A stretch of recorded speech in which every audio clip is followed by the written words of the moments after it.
Entenda os efeitos do uso da maconha no organismo humano. A droga pode afetar a atividade locomotora, humor, memória e pulmões.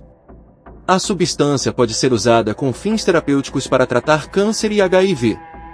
Os efeitos do uso da maconha no organismo podem variar de acordo com as características do usuário, com seu estado de espírito, com o ambiente em que ocorre o consumo e também com as características da droga, segundo o biólogo Lucas Maia, doutorando em saúde coletiva pela Universidade Federal de São Paulo, Unifesp, e pesquisador do Centro Brasileiro de Informações sobre Drogas Psicotrópicas, CEBRID. O especialista é coordenador do grupo multidisciplinar Maconhabras, que, sob a supervisão do médico Elisaldo Carlini, professor da Unifesp, reúne pesquisadores de várias instituições interessados principalmente no uso medicinal da cannabis sativa.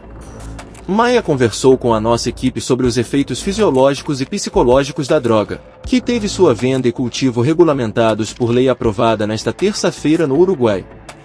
A maconha promove, de maneira geral, uma diminuição da atividade motora, fazendo com que a pessoa se movimente menos e possa chegar a um estado de sonolência.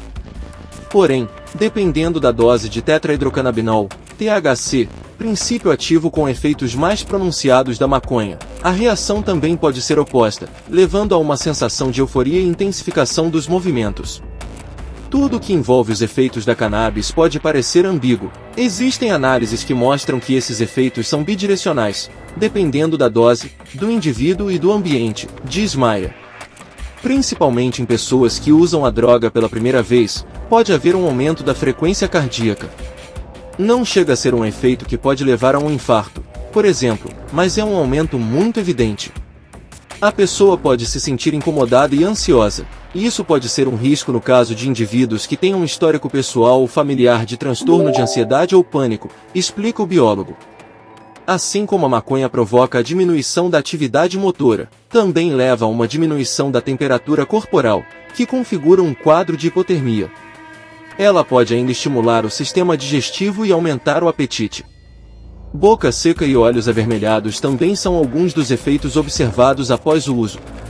Quanto aos efeitos no humor do usuário, a droga tanto pode provocar relaxamento e calma quanto uma sensação de ansiedade e angústia.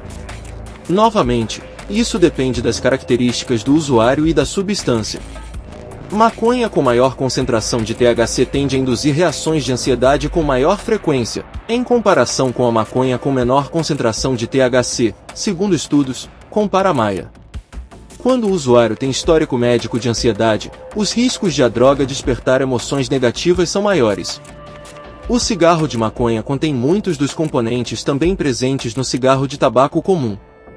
Para comparar os efeitos do tabaco e da maconha na função pulmonar, Maia cita um estudo publicado na revista científica The Journal of the American Medical Association, JAMA, em 2012. Os pesquisadores investigaram a associação entre o uso de maconha e possíveis efeitos adversos sobre a função pulmonar em mais de 5.000 pessoas.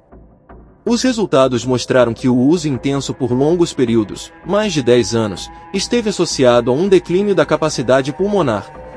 Porém, o uso moderado, por até 7 anos, não causou grandes prejuízos aos pulmões, diferentemente do que foi constatado em fumantes comuns que, com a mesma frequência de uso, já apresentavam fortes efeitos adversos. A maconha prejudica principalmente a memória de curto prazo e também a chamada memória de trabalho.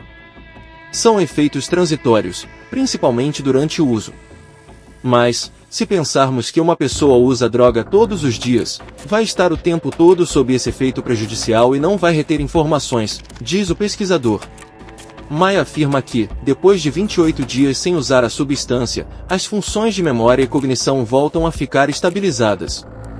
Maia afirma que, apesar de existirem casos de dependência de maconha, ainda não foram feitos estudos clínicos que demonstrem, de forma clara, quais são os mecanismos desse tipo de dependência. É um estudo difícil de ser conduzido. O que se sabe é que de 5% a 8% dos usuários da droga ficam dependentes. A porcentagem é baixa se comparada a outras substâncias, como nicotina, cocaína ou heroína, diz. A dependência, no caso da maconha, pode se caracterizar pela necessidade de aumentar a dose para obter os mesmos efeitos e também pelos sintomas de abstinência, como irritabilidade, falta de apetite e insônia. A eficácia do uso terapêutico da maconha está comprovada para reduzir os efeitos colaterais da quimioterapia contra o câncer, amenizando náuseas e vômitos. Para pacientes com AIDS em estágio terminal, que apresentem falta de apetite, a droga também pode estimular a fome e proporcionar uma melhor qualidade de vida à pessoa. Estudos mostram, ainda, a eficácia da droga para reduzir dores neuropáticas em várias doenças, como esclerose múltipla. Os efeitos analgésicos da maconha podem, inclusive, substituir medicamentos como a morfina em casos em que o paciente desenvolve intolerância ao fármaco. Em caso de glaucoma, lesão do nervo óptico, a cannabis pode ter efeito redutor da pressão intraocular. Para quem tem epilepsia, estudos mostram que medicamentos à base de canabidiol podem ter efeitos anticonvulsivantes. Essa é uma apuração de Sóstenes Formiga, especialista em marketing digital.